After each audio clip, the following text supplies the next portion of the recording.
The following is intended only for mature audiences. Discretion advised.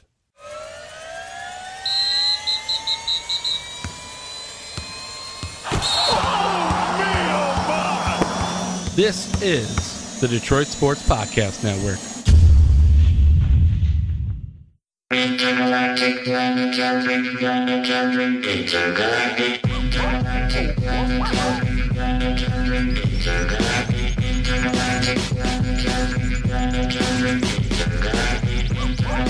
Happy Friday and welcome to another edition of Drunken Ramblings of Two Mad Men, otherwise known as DR2M.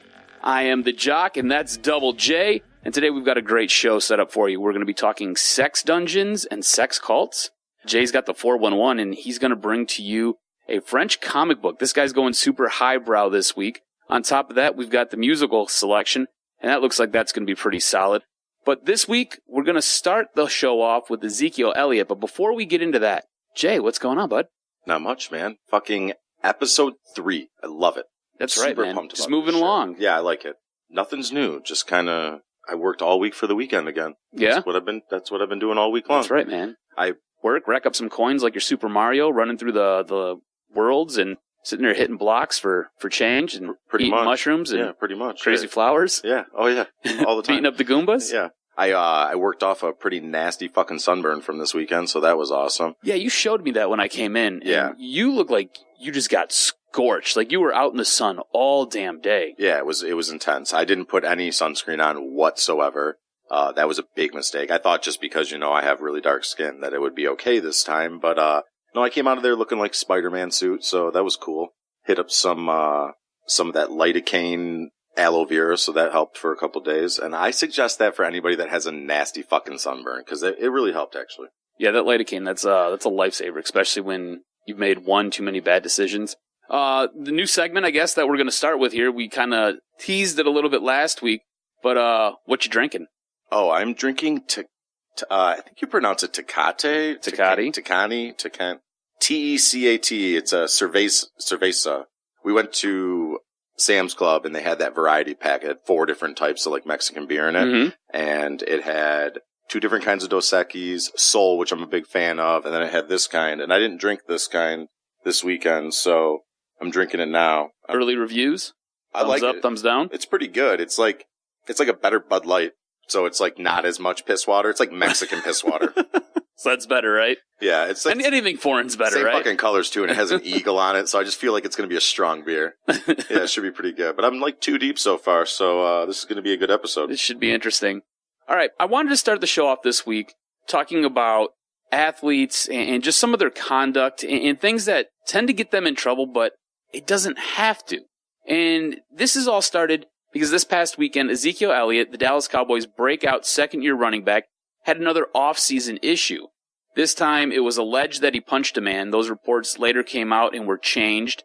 So right now, he's kind of going through the process, but it was alleged that he punched a man in the face. After that man had an altercation with a woman in Elliott's group. And it makes me scratch my head, and I just wonder, do these young players and do these incidents have to happen? And I don't think they do, and I don't think they should.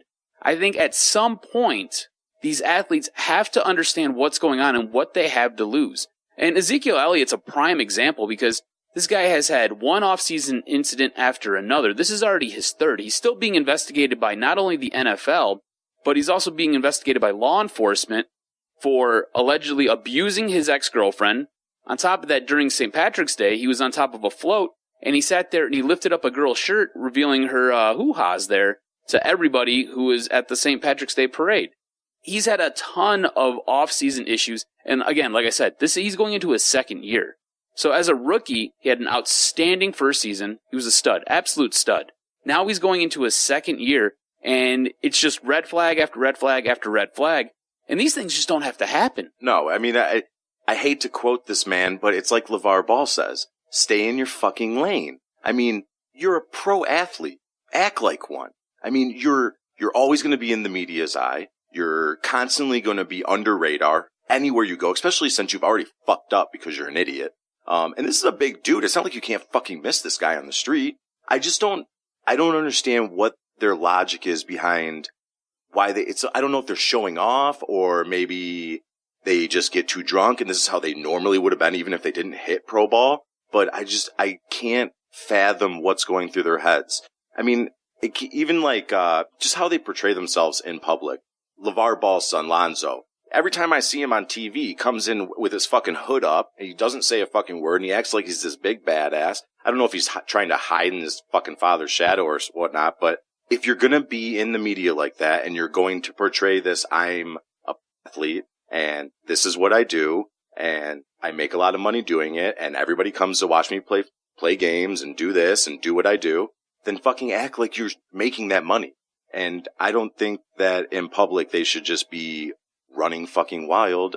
Just hold yourself accountable, you know? I think that's probably the best advice. Hold yourself accountable. You know, if you got guys in your crew, because let's be honest, all these young players, they've got guys in their crew. Yeah. You know, they usually run 5, 6 deep. You got guys in your crew who you know are bad apples, or if you got girls in your crew who you know like to cause drama and like to cause issues, don't take them out with you. No, fucking keep them at home. Exactly. Keep them at home where they're going to get naked on their own. And here's the thing, right?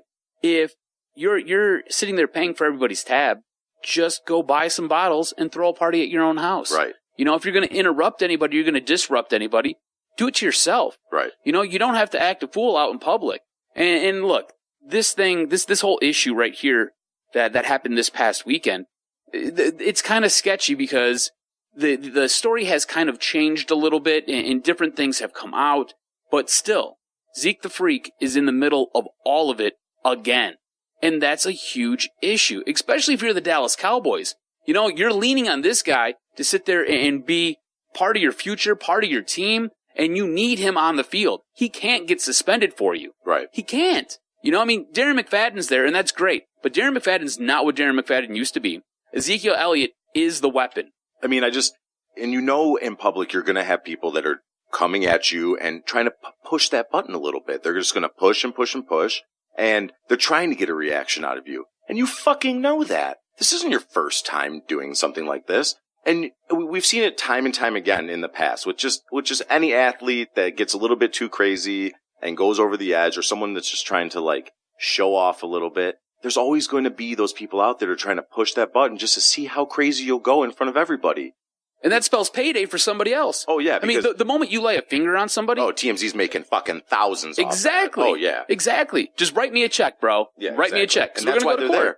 And these people, I bet you, I wouldn't even be surprised if some of these companies are putting those people out there on purpose just to see what they can do. I mean, that's what paparazzi is, right? Exactly. It just try to get a reaction and try to sit there and get this player or get this athlete or somebody to do something so you can catch it on film. And then turn around and you've got a story now to talk about. Yeah, so stay in your fucking lane and hold yourself accountable.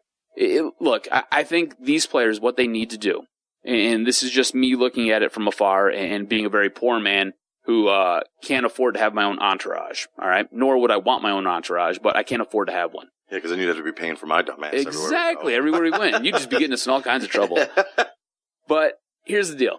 Hire yourself a bodyguard. Hire yourself somebody to drive you to and from. Sit there and take care of your business. Don't sit there and don't get caught stepping outside your bounds. You don't need to do that. You know what I'm saying? Like, look, if you've got the money, you can hire somebody to sit there and show for you. That's what that Catch Me Outside bitch did. That's right. She hired that big-ass fucking dude. Exactly. You know, get somebody there to sit there and run interference for you. And, you know, again, you don't have to take everybody with you when you go out, you know? And again, this right here, this started with some girl. This wasn't even one of the dudes in the crew. This was a chick, you know? I mean, look, I got girls that I hang out with, and they're nothing but drama. My sister, matter of fact. I've never met her, but I've heard some good things. My sister, she's a good person, but she's drama, man. She is drama. Like, she gets wasted, and next thing you know, she's picking a fight with the biggest, baddest dude in the bar, and then I gotta sit there and go smooth it over, or I'm gonna get punched in the face. Oh, all my friends. I don't like to hang out with her like that anymore. I'm the same way with my brother. All my friends are like, all right, Jay, you know, you can come out, but Chris can't come too because we just can't handle 2 Bargs in the same fucking room. Because we feed off of each other. Right. And then we end up going even crazier because as long as my brother says it's cool, I don't give a fuck what my friends say. And then we just go crazy and shit. You have to pick and choose who the fuck you're taking out. It's like that bitch that Mayweather's got with him on his press tour that's constantly pointing at fucking McGregor all the time and shit and just like saying dumb shit and stuff. And it's like, you don't have to take everybody. Exactly. Look, be picky, be choosy, don't be a dummy. You know what I'm saying? Look, you've got a ton of money. The world's basically your oyster. Be careful how you shuck it. You know what I'm saying? Oh, yeah. You don't have to act like a fool. You don't have to. And sit there and protect yourself, because these people out here who are rolling with you, they don't care. Yeah, and if you Get want a to free act a meal fool, ticket. do it in the fucking basement at your house. No cameras, no nothing. Collect fucking phones if you actually have to do that, so nobody puts you on fucking Snapchat and just puts you on blast. But, I mean, just do it at home. I mean, when I want to act a fool, house party. When I want to not act a fool, we go to the bar. Exactly. And you know what? And that's probably the best advice you can give somebody. So, you know what? On that, I think we need to step out, take a quick break. Next topic is going to be a little bit hot and heavy. We're talking sex cults and sex dungeons. So I think maybe we take a quick little TO here. We'll come back and we'll delve into that. So hang tight with us, and we'll be right back after this break. If you're a fan of social media, you should be following the Detroit Sports Podcast. We sit there and we do everything and anything related to social media, whether it be on Facebook, whether it be on Twitter. We're all over the map. If you like interesting fun and you like people who can sit there and relate to you, you're going to want to follow us at Detroit Podcast, or you can follow Jay at Barg JJ, or you can follow me at Adam R STROZ. Check us out on Twitter. Check us out on Facebook. Give us a like. We're super interactive. If there's anything out there that you want to discuss or anything you want to talk about, we cover it, from anything between the white lines all the way to the wrestling ring. Follow along on Twitter, Facebook, and you can even like us on Instagram.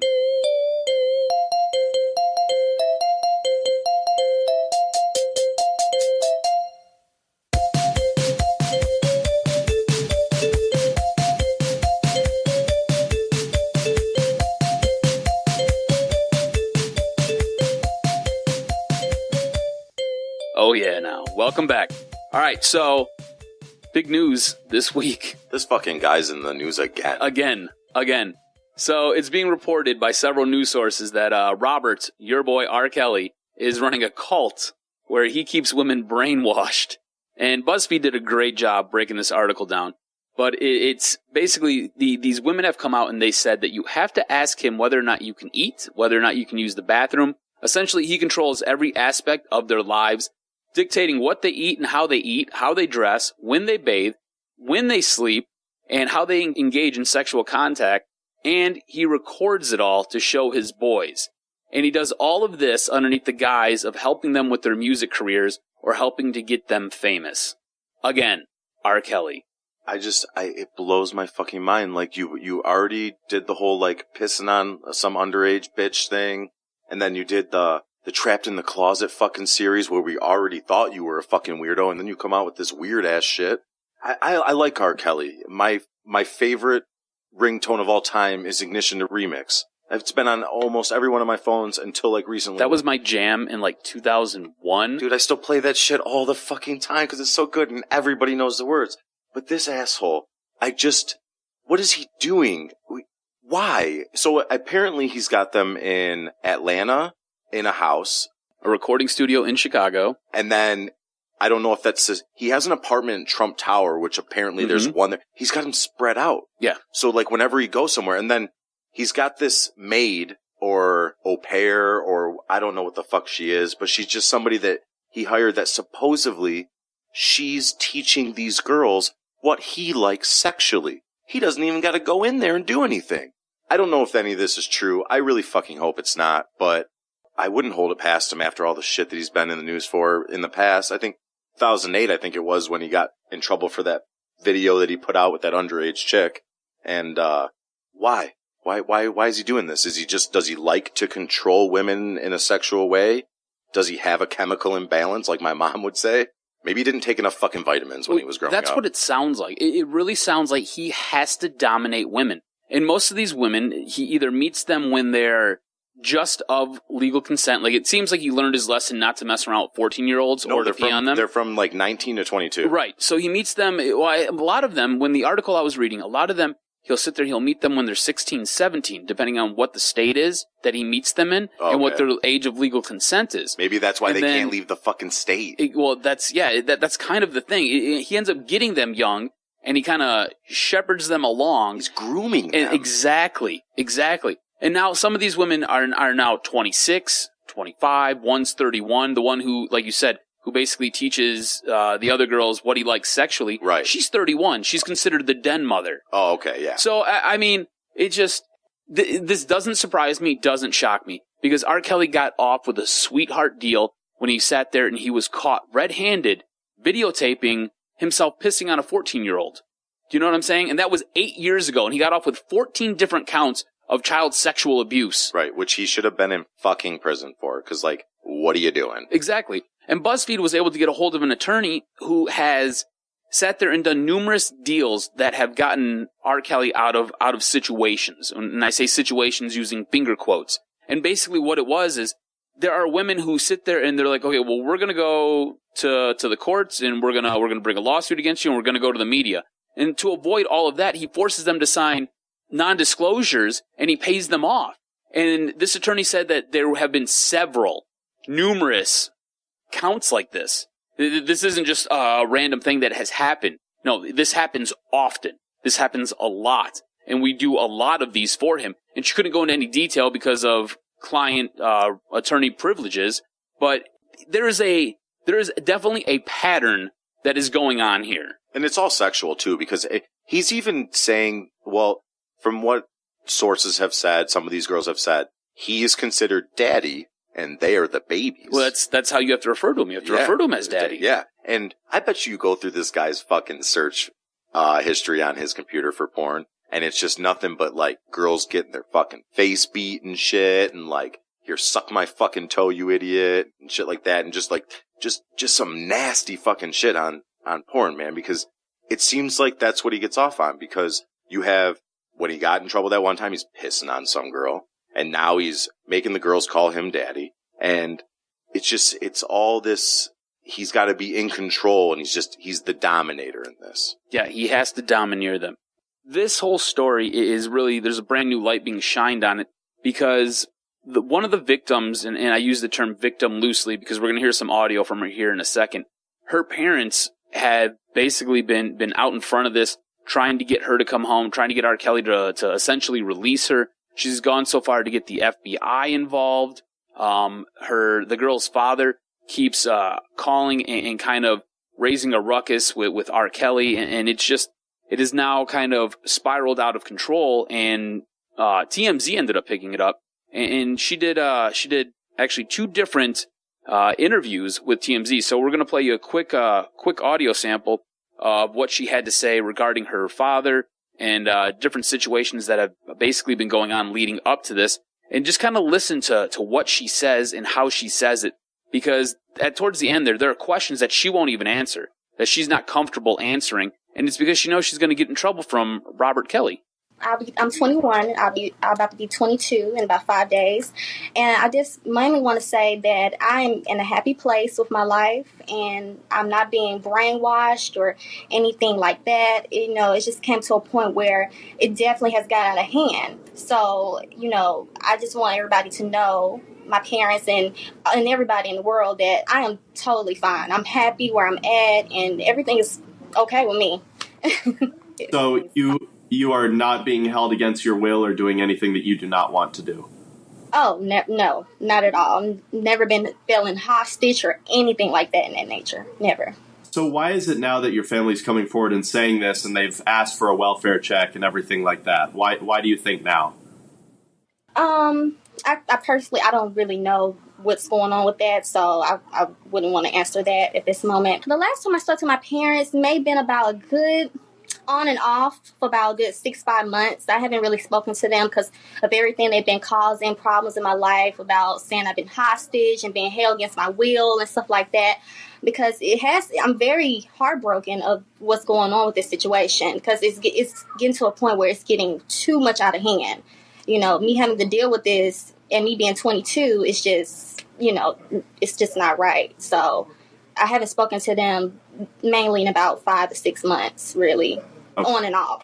Okay. I mean, they'll, you know, text me from time to time, but I haven't really wanted to speak to them because of what they're doing. Are you currently in Georgia, or where are you? I'm not. No, I'm not.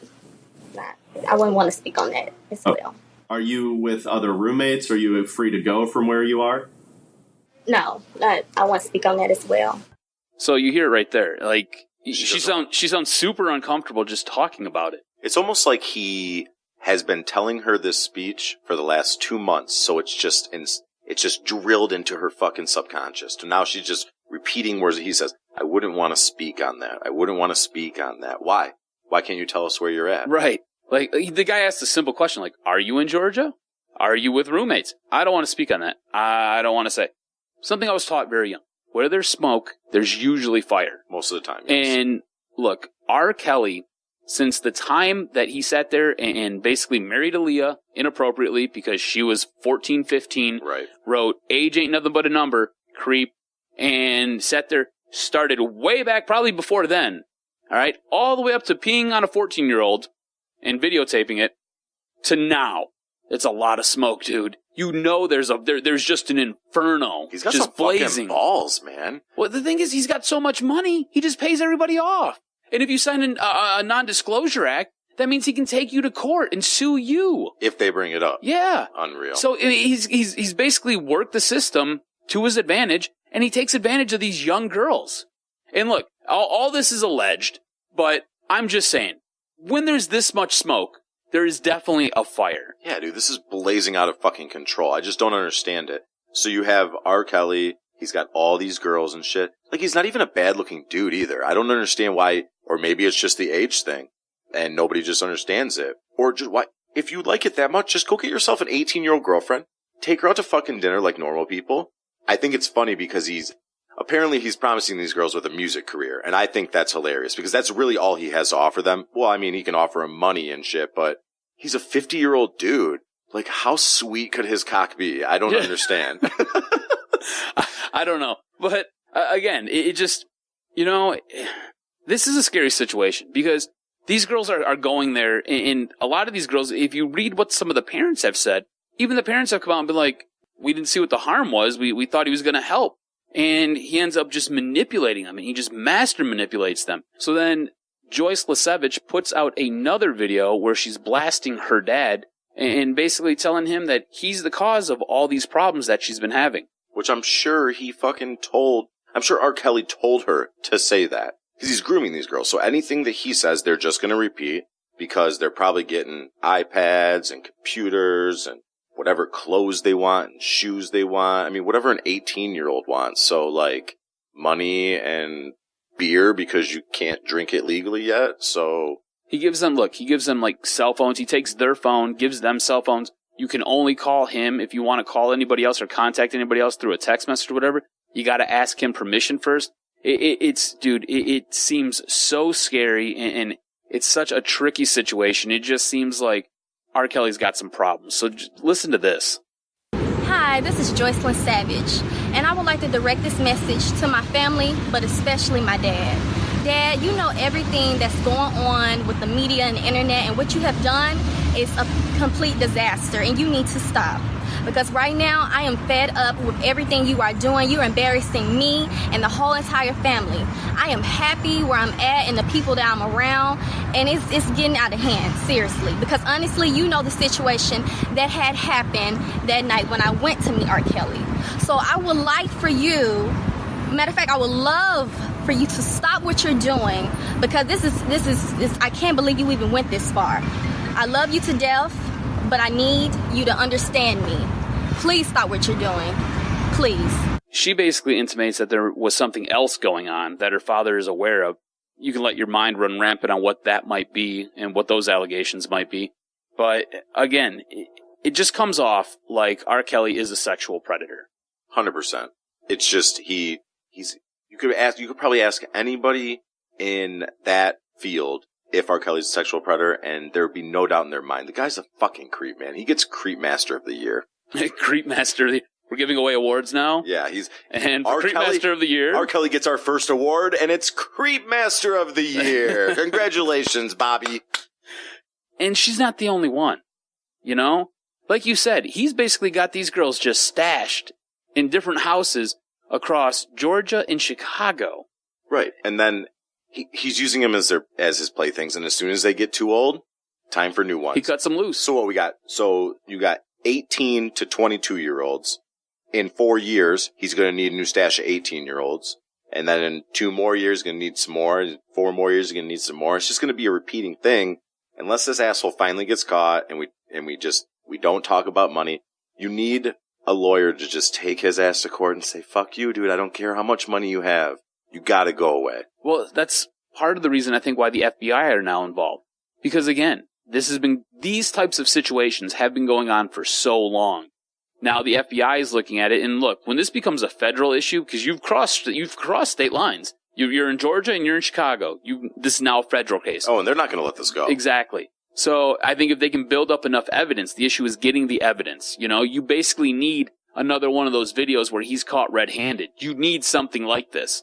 And unless you can get your hands on something like this, I don't know how much of a case they can make. Because all of these girls can basically say, no, I'm not being held against my will. I mean, these parents have had police go to these homes and do welfare checks, and all the girls are like, no, we're fine. Everything's cool. When I first heard that, I thought they were actually asking for welfare checks. No, not welfare checks.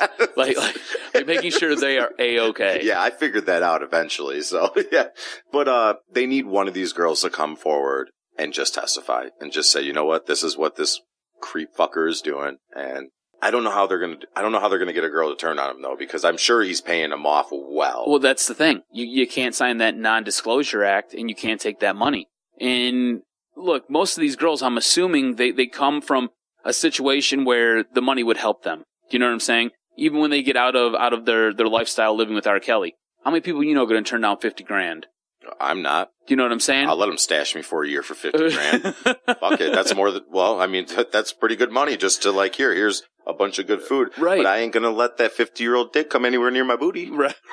Well, he might pee on you. Are you cool with a golden shower? No. There's nothing sexually I would do with that man. I just wouldn't do it. Mm-hmm. But what if you sang Ignition remix to you all the time? I just see, now you're thinking about it. I love that song, though. Look at you. Now you're pondering. It has to be the remix, though. Oh, it has to be the remix. The original version's not very good. But the remix, that's that shit. Yeah, that's where it's at. That's the joint, for sure. No, I probably would. No, I wouldn't let him stash me. That was just something I said because I've been drinking. But $50,000, I mean, just me knowing because, I go to school, I work, I have my own place, I live alone, I pay all my bills. $50,000 is a lot of fucking money. Now imagine $50,000 to an 18-year-old. Exactly. Holy shit. You could buy the world for $50,000 when you're 18. I mean, you know what? $50,000's like a nice parting gift. And look, we don't know if it's actually $50,000 he gives them. It could be more, it could be less. I'm just throwing an arbitrary number out there, but right. $50,000's like a nice, $50,000's a nice startup fund. If you're sitting there and you're just getting out of captivity, do you know what I'm saying? And probably and I say captivity because I use that term loosely. These girls are kept in lavish homes and they're dressed well, and they get to eat pretty well, I'm assuming. Yeah, I mean, I assume Trump Tower apartments are fucking awesome looking. The guy's an asshole, but he's probably got sweet apartments in his building. Right. I like your political drop in there. Good job. Look at you. Yeah, no, I'm not politically inclined at all. Since you bring up Trump, did you hear about what's going on over in England? This is a total side story. This is always what happens on this podcast. We always end up going off on tangents. What that England's trying to, or whatever, the UK, or they're trying to get out of the EU? That no. So there are ecstasy pills that are in the shape of Donald Trump's head. Yes, and they are supposed to be super potent, and it's supposed to be a real good time. And I'll give you one guess as to what color they are. Blue? No. Red? I said one guess. They're orange. Orange? He's the orange man. Oh, I didn't fucking think about it. And apparently it's a really good impression. Do you remember the Flintstone vitamins? Oh, I love those ones. The orange ones are the best. Right. So they look like that. Like the die cast are similar to those. But it's of Trump's head. It's Trump's face. And it looks accurate. Accurate, that's the word. Oh, and there's probably so many people that just want to fucking eat Trump and make him go away. And then you trip hard. And you trip balls. Oh my God, that's fucking ridiculous. Yeah, absolutely nuts. Absolutely nuts. All right, so to bring this whole thing to conclusion, Miss Savage. It's probably Savage. Savage? It's got to be Savage. I'm not sure. Savage. She's not. Did you hear? I Let's did hear. be honest. Yeah, it's true. It's Savage. So, okay, we'll go Miss Savage. She doesn't want to be bothered. And R. Kelly is probably a sexual predator. It just, in my mind, there is too many things that point to him being a pedophile and being totally perverse and sitting there and just trying to master manipulate these girls. I totally agree. And for Miss Savage, honey, your time's up. You're turning 22. So you better start thinking of a backup plan because it's about to be over. So either you turn on this asshole or you take your little payday. But yeah, you don't want to be bothered now, but you're going to be bothered a lot because you're about to be out of that fucking house. You've already hit the age limit for him. All right, let's step out. Let's take a quick break. We're going to come back. Jay went super highbrow this week. Super highbrow. Yeah, we got an awesome movie coming out. I'm so pumped. Super highbrow. Like one of those movies that should have subtitles and be in another language. Fuck. Comic books. Super fancy. Comic books. Let's do it. So we're going to come back. We'll give you the 411. Also, I want to let you know, you can sit there and check out all kinds of great programming by the Detroit Sports Podcast.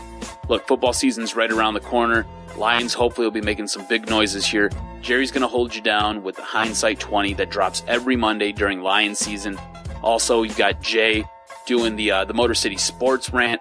That's an outstanding show. Vito's going to sit there and keep you updated on all the Tiger trades. Look, they're in sell mode. They just unloaded JD Martinez, so they're in sell mode. Vito's going to keep you updated on what's going on with the Tigers and why Al Avila's horrible at his job with Tigers Talk. Then you got the Doc and Jock show. That drops every single Thursday. It's basically me and my cousin just sitting there calling each other bad names while discussing sports. It's usually pretty entertaining. We give you a little wrestling recap, too, at the end, if you're into the squared circle there. And then, of course, you got DR2M. We drop every Friday. We're kind of a different take on everything that goes on. We try to mix a little sports in, but we're talking all kinds of different topics. I mean, shoot, we've talked about sex dungeons, for God's sakes. So we're talking about everything here. Doesn't matter what it is. And we're also giving you a little bit of music, a little bit of entertainment, just covering all shades of everything. So whatever it is that you like, we got you covered. And then, of course, on Saturdays, we got Two Bad Hombres. It's the Doc and it's Vito, and they're sitting there discussing all kinds of different stuff. One-on-one interviews, doing two-on-one interviews, and just kind of feeding your brain with all kinds of different sports knowledge. So check all that out on the Detroit Sports Podcast Network.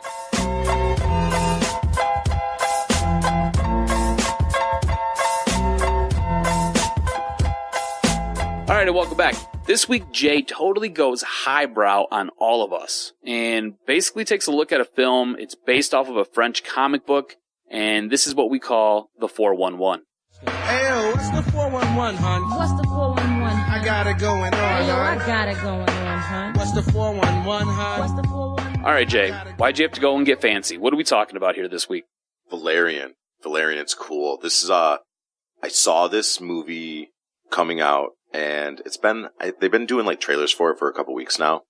Is when I first saw it. But what really got me is that the same director that did The Fifth Element with Bruce Willis, and then that sexy bitch with the orange hair was in it, and it's one of my favorite movies. I should probably know every fucking character. Chris Tucker was in it, hilarious.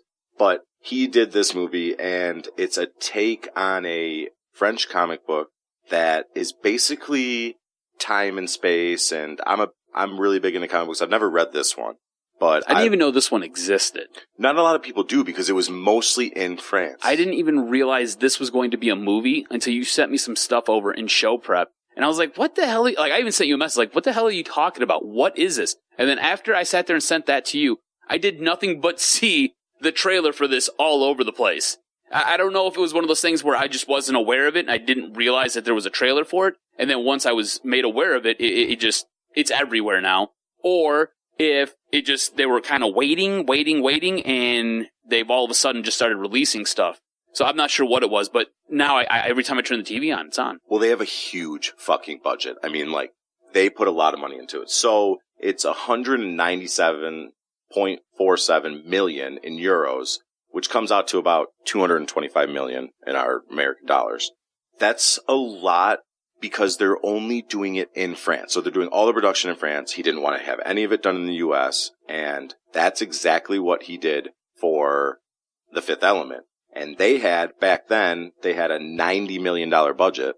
They ended up making like $264 million. Yeah, it was very successful. But he takes a lot of the writers for the comic book, the graphic novel is what they call it. And they take a lot of ideas from Star Wars and just like a lot of, I wouldn't want to say Star Trek because you don't want to kind of get those two mixed up, but it just looks unfucking real. So basically they are the protectors of time and different paradoxes, and whether they're kind of like cops basically for like space, which is pretty cool. And they basically live in this planet where all these civilizations have kind of migrated to, and they just kind of share knowledge and powers that they have. Yeah, it's unreal. Okay. And in the comic book, they end up getting lost because they take orders from somebody to go fix this because paradoxes are happening in the universe, and we need to fix that so that we don't have complete just tear down of our galaxies. And what ends up happening is they get stuck somewhere in the graphic novel, and then they're constantly trying to find their way back. And everywhere they go, they're not necessarily policing anymore. They're just kind of like helping out with what's going on in this civilization and this paradox. And then when they get to the next planet, if something's wrong, they're just being helpful now. But it's a constant struggle trying to get back to where they originally started, so that basically it's just a long story about getting back home. I gotcha. Yeah. So when you sent this all over to me, I had no idea what it was. So I had to, of course, do some research on it. I watched a couple of the movie trailers. I read a couple of things about it. Just trying to get as familiar as possible about it so I can actually understand what it was that you were talking about or what you wanted to talk about with it. And after watching the trailers, I came to one conclusion. This is visually stunning. The best way I can describe this, and you tell me if this is factual or not, it seems like it's one of the most successfully CGI'd Marvel movies you can take. You cross that with one of the newer Star Wars movies, and you kind of mix in some good cop, bad cop comedy with it, and it just looks absolutely amazing. Like just the colors and the saturation on it. It just blows my mind. The only way I can explain it is if you put, and you really got to be a fanboy to understand this shit, you got to put Guardians of the Galaxy, Star Wars, Doctor Who, Star Trek, just put them all together. And it's unreal. I think the only thing that's not CGI'd are the humans. Right. And I don't think that they did. Now, I might be wrong. I mean, it looks seamless. It looks so, like, and this is, again, it's a trailer, but through the trailer, they did a phenomenal job putting this together. I don't think they did. I don't know if for a fact if they didn't do this or not, but from what it looks like in the trailer, it doesn't look like they touched foot on any soil in any country on Earth. I think everything was just CGI'd. Right. So it looks fucking so cool. I love space. So, like, I want to see this so fucking bad.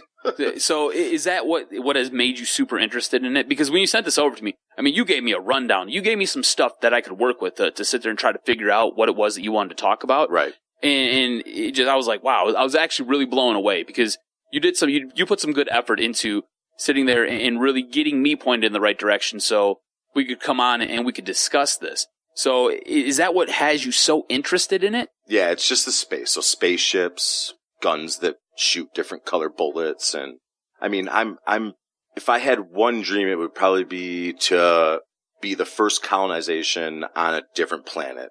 Even if it's just a moon or whatnot. I think that'd be so cool.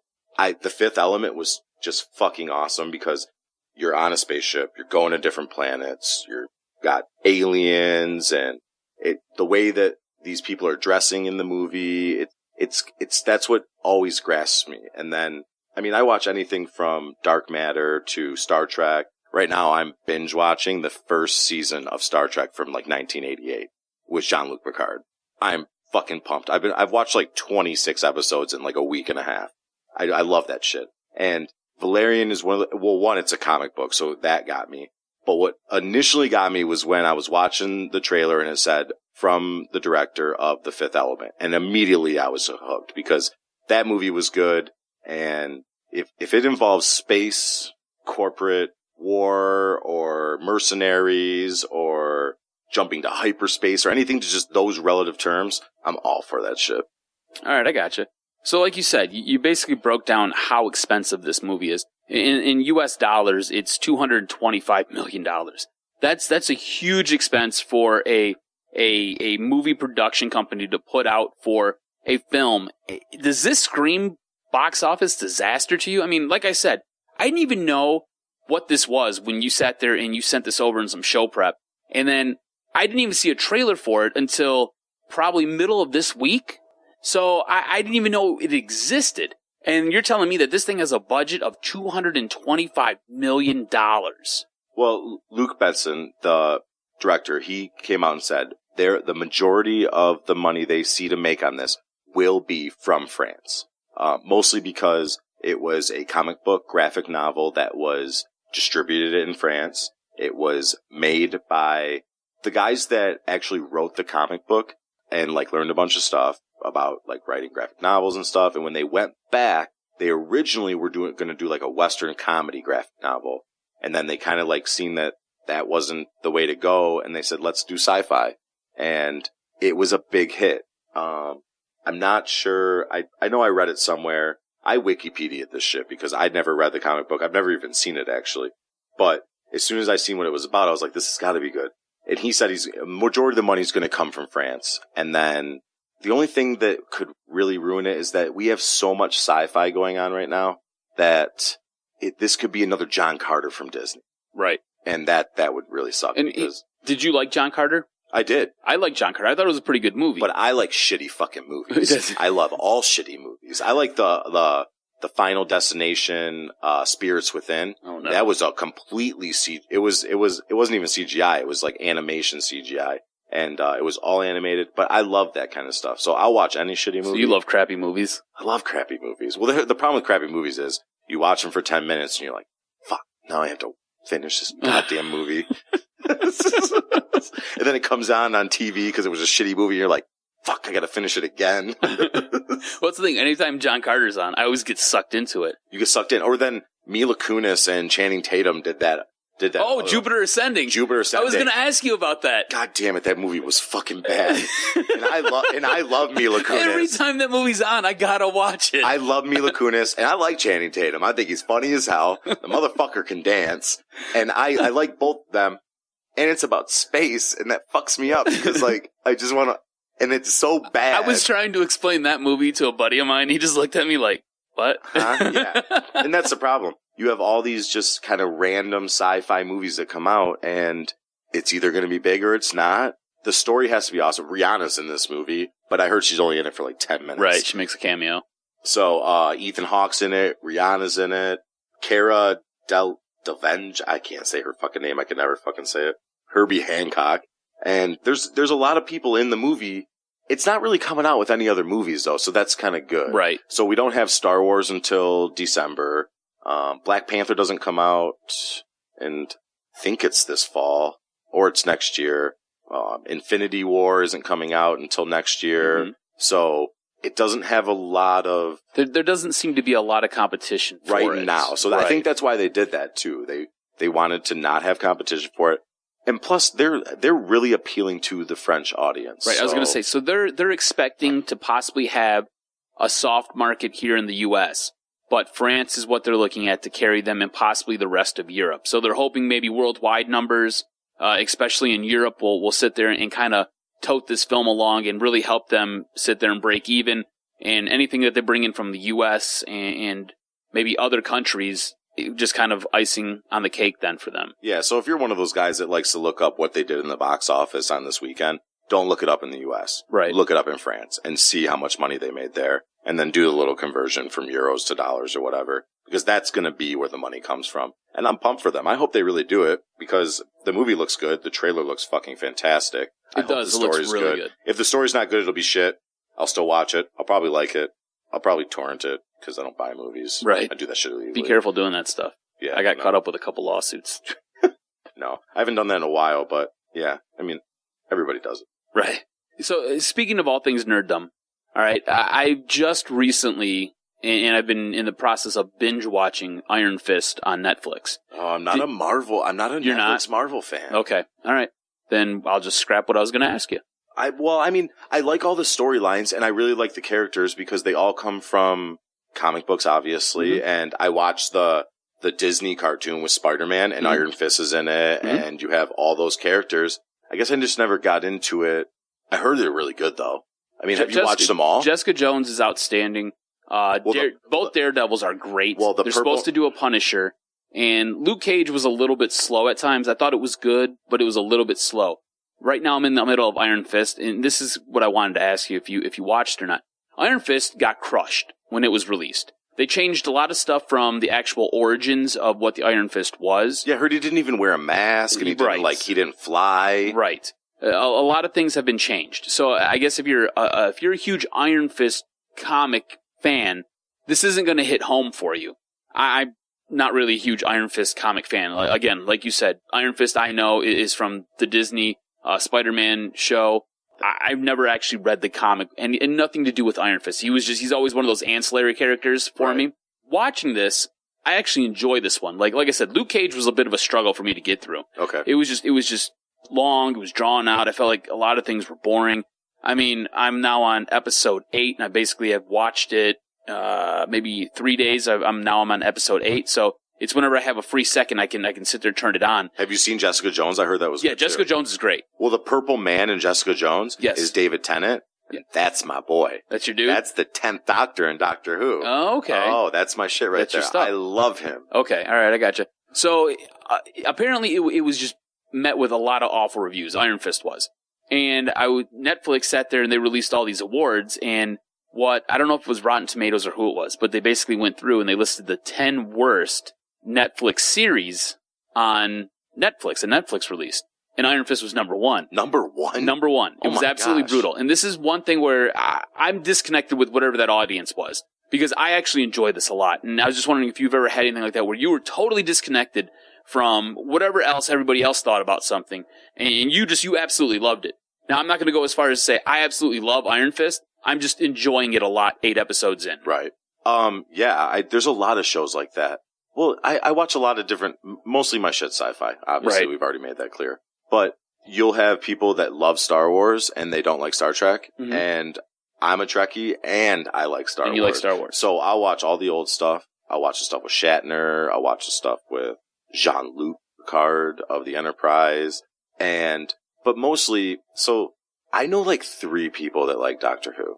And that is that's my favorite thing ever. And they actually just came out with the new Doctor. If you don't know what Doctor Who is, basically he regenerates, becomes a different person when he dies, and he just never dies. Time Lord, timey-wimey shit. So it's pretty cool. But they just casted the very first woman Doctor ever. And this show has been out for 30, 40 years now, and fanboys are just going fuck crazy. But yeah, I've been disconnected like that. So I love it, and just people don't really understand why, and it never really got bad. It's never really gotten bad reviews, but I could see why people don't like that kind of stuff. And that's why I've never really listened to critics and stuff. Like Rotten Tomatoes, I could give 2 fucks what they say about anything, because who's the people that are actually doing the voting on whether it's a good movie or a bad movie? Do they like all movies? Like, I want to sit down with these assholes and say, so what's your favorite movie? Because it probably fucking sucks.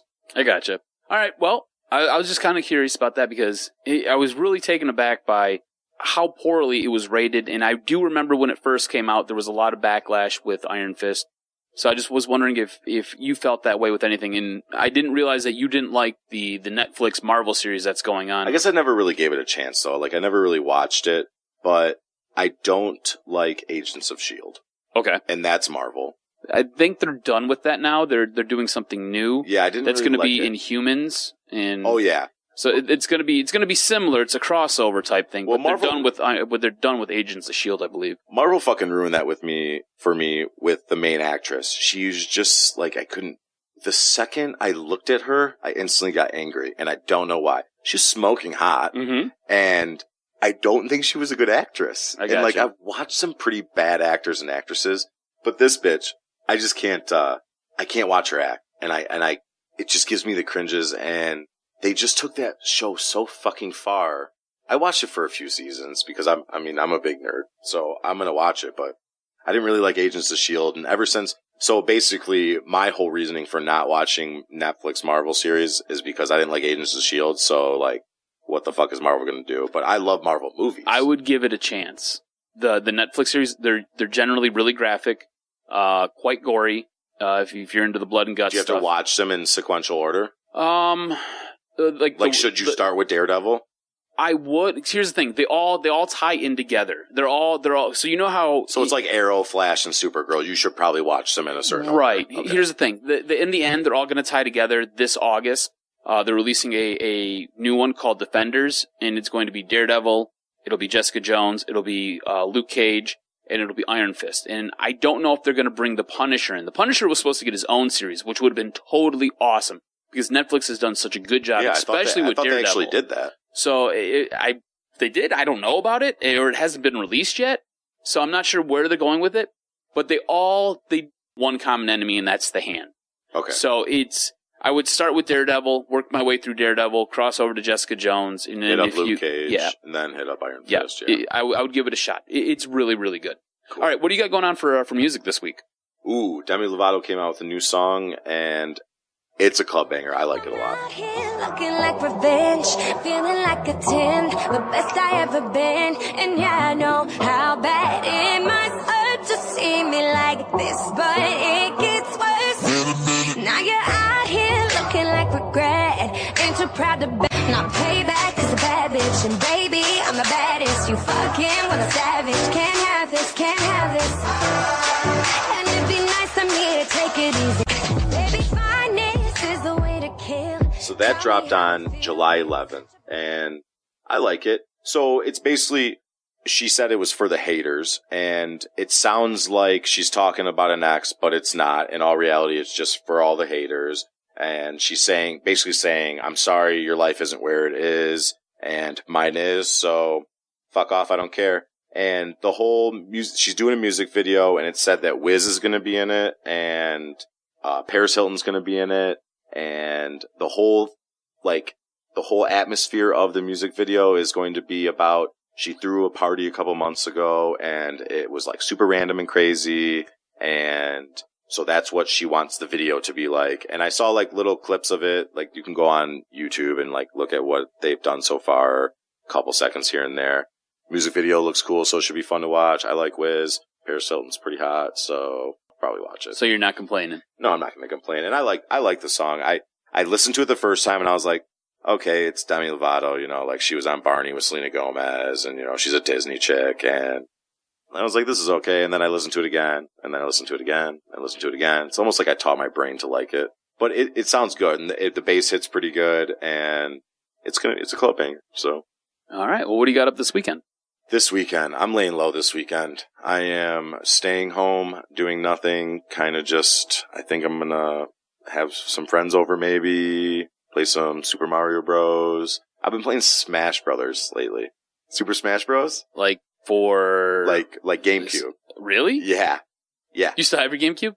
My sister has a GameCube, but the guy upstairs, my neighbor Jake, yeah, he's got a GameCube, a Nintendo 64, an Xbox 360, and I retaught myself how to play Super Smash Bros. Really? That game is fucking hard to play, but once you do it, you'll whoop some fucking ass. Dude, have you seen the Nintendo Switch? Yes, so fucking cool. I had one of those PSPs, the PlayStation ones. Yeah.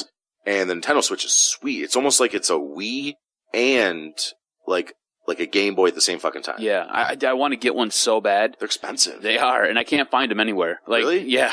I remember when they first came out, people were just waiting in line. And they only had like 4 fucking games on them. But I guess the big game to play on that one is Zelda. Yeah, which always... Dude, here's the thing. I'm a huge Zelda fan, right? I'm a big Nintendo fan, personally. Like, if I've got to pick between systems, I'm picking a Nintendo system over a PlayStation, and I'll never touch an Xbox. Okay?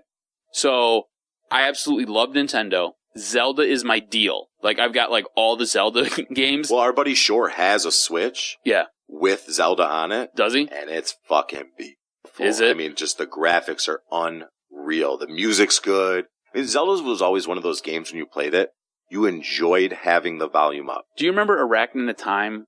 Yes. Okay, so when that came out, I sat there and I didn't sleep. Like, I got it for Christmas one year, and I didn't sleep. That's because you couldn't sleep, because you can't fucking save. My mom would go to work, and she would come home in the middle of the afternoon. She was working like a 12 to 12 shift, like where she'd go in at midnight, and she'd come back home at like noon. So I wouldn't have left. Like, I did no chores, nothing around the house. I sat there and I basically played it for 2 weeks straight. And she was like, what the hell are you doing with your life? I was like, I'm about to be Ganon. Yeah. I got all this. Yeah, Don't worry 100%. about it. Well, I got Minecraft like 3 months ago. Never played Minecraft in my life. Minecraft. My niece loves that game, by the way. Yeah, you can play at any age.